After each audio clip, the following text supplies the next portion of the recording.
Mais alors, comment marche le grand jeu du marché du carbone mis en place avec le protocole de Kyoto? Les pays attribuent à leurs entreprises les plus émettrices de CO2 chaque année un volume de quotas d'émissions. Un marché a été mis en place pour permettre à ces entreprises d'acheter ou de vendre des quotas à d'autres entreprises. Suivant leurs activités et leurs investissements pour réduire leurs émissions, elles pourront ainsi vendre ou acheter sur ce marché des quotas d'émissions. En fin de période, elles doivent restituer autant de quotas qu'elles ont émises de tonnes de CO2. Il y a une série de petits malins, et Dieu sait que le système libéral, le système de nos banquiers sait faire, on dit mais ça on va s'en faire un fromage. On se fiche complètement du CO2, mais on va faire un système de spéculation. J'achète du carbone aujourd'hui qui n'est pas cher, et je le revends demain quand il sera très cher. Je me fiche que ce soit du carbone, des pommes de terre ou de la cocaïne, ce qui m'intéresse c'est la différence de prix. Et on est parti sur ce truc, et on va probablement avoir un jour une crise sur le carbone du genre de celle des subprimes, quand on sera aperçu qu'on a une espèce de bulle de CO2. Bon. Donc c'est vachement dangereux, parce qu'on n'est plus du tout accroché à un phénomène physique, mais simplement à un phénomène de spéculation, comme on l'a fait pour des tas d'autres choses. Les entreprises et les financiers peuvent aussi générer des quotas carbone en investissant dans les pays émergents. C'est ce qu'on appelle les mécanismes de développement propre. Un exemple magnifique. Actuellement, l'Italie finance en Tunisie des opérations photovoltaïques magnifiques. Ça lui fait des crédits de CO2 parce qu'elle peut compter chez elle le fait qu'en faisant du photovoltaïque en Tunisie, elle évite que les Tunisiens fassent une centrale à gaz ou fassent je ne sais pas quoi, une centrale à charbon pour se faire de l'électricité. Donc c'est compté positivement en Italie comme une économie de carbone et elle récupère comme ça des économies de carbone. Pendant ce temps-là, les Tunisiens font une centrale à charbon car ils n'ont aucune obligation de réduire leur gaz à effet de serre et exportent l'électricité en Italie. Et tout ça est parfaitement légal et l'Italie cumule les deux avantages de ne pas compter dans l'électricité qu'elle importe, les gaz à effet de serre qui sont produits en Tunisie, et d'autre part, de mettre à son compte ce qui a été fait en Tunisie en photovoltaïque. Ce n'est pas les Italiens que je mets en cause, les Français font pareil. Hein. Bon. Donc c'est complètement pervers. Évidemment, on va pousser les investisseurs à aller dans ces pays. Et bon, il faut dire qu'ils n'avaient déjà pas besoin d'être beaucoup poussés, puisqu'on voit à quel point le coût du travail chinois ou indien intéresse les multinationales. Mais là, on a une incitation supplémentaire. La Chine est entrée dans un âge de consommation d'automobiles.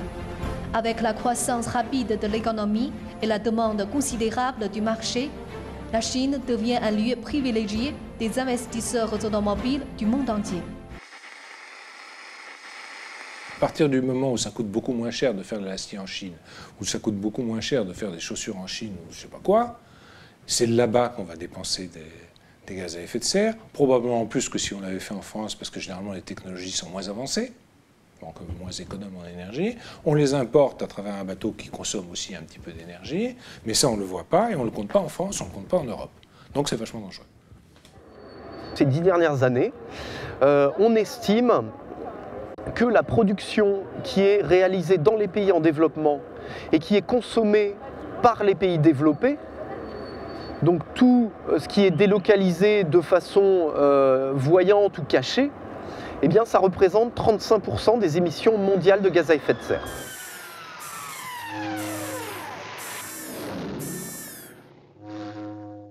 Tout le monde sait que ça ne fonctionne pas. C'est pas la bonne solution. La vraie bonne solution, c'est de faire payer un certain nombre de productions à leur vrai prix. On nous dit, le bonheur c'est le progrès, faites un pas en avant. Et c'est le progrès, mais ce n'est jamais le bonheur. Alors si on faisait un pas de côté, si on essayait autre chose, si on faisait un pas de côté, on verrait ce qu'on ne voit jamais.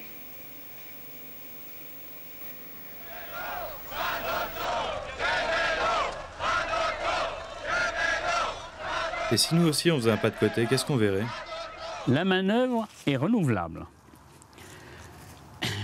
Nous ne l'importons pas et sa non-utilisation est génératrice des coûts budgétaires liés au chômage et des coûts sociaux que l'on ne monétarise nulle part, induits par le chômage.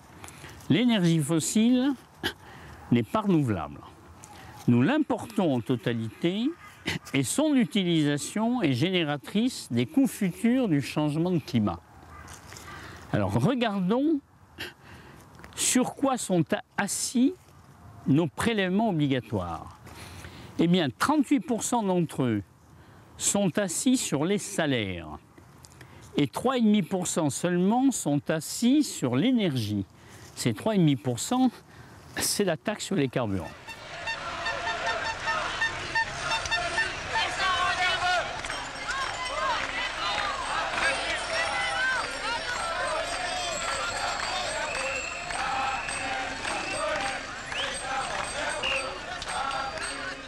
Ce qu'il faut, c'est non pas faire un impôt de plus en créant une taxe sur l'énergie, mais riper progressivement une partie croissante des prélèvements obligatoires assis aujourd'hui sur les salaires, les riper vers un impôt assis sur l'énergie, et de cette façon-là, nous cesserons d'inciter au chômage par l'impôt sur les salaires et nous encouragerons à économiser l'énergie. Voilà.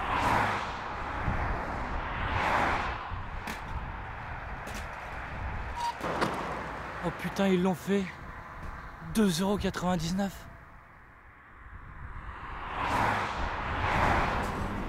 Qu'est-ce que vous faites? Révolution.